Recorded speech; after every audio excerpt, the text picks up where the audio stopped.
The latest season of Stranger Things splits up the group, with the Byers family and a powerless Eleven living in California and everyone else still in Hawkins.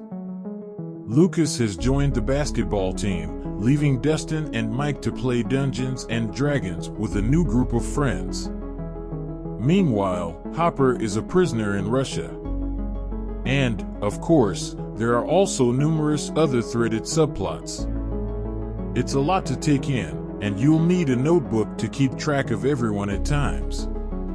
Of course, the gang is brought back to solve a mystery in Hawkins about a powerful creature they've dubbed Vecna, another D&D monster. From there, there's a mystery to solve, and the kids of Stranger Things are on the case, but they're all working different angles from different locations, and there's even a drop of satanic panic in the mix for the people of Hawkins. Oh, and Hopper needs to be rescued. We can't forget about Hopper. Again, there's a lot going on, and this isn't even scratching the surface. However, the way this season keeps viewers invested is the fact that it changes things up. The audience now has a specific knowledge of what the Upside Down is, who the bad guys are, and who these characters are.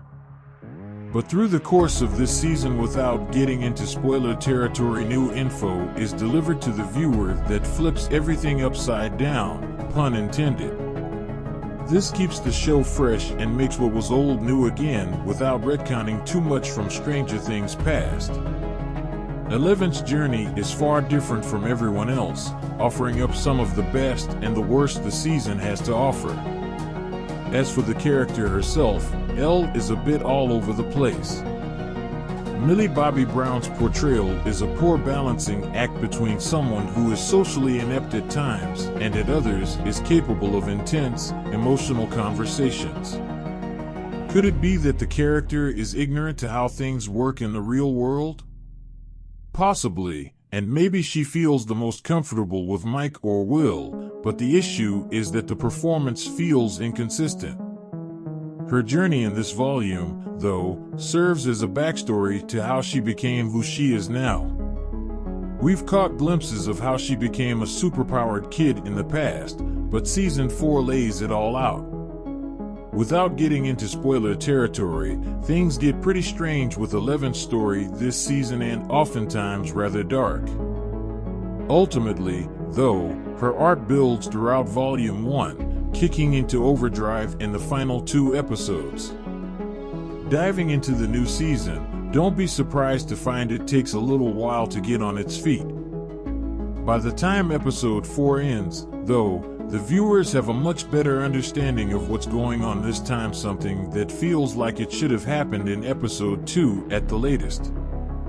Still, the individual stories are all building to their individual conclusions, and for some of these stories, it is a slog to get through. Hopper's story is a prime example of this. Hopper is in Russia and looking for a way out, and there are plenty of times where you're just waiting for something to happen. You know it will, and when it does it will be amazing, but the waiting for it can be tedious.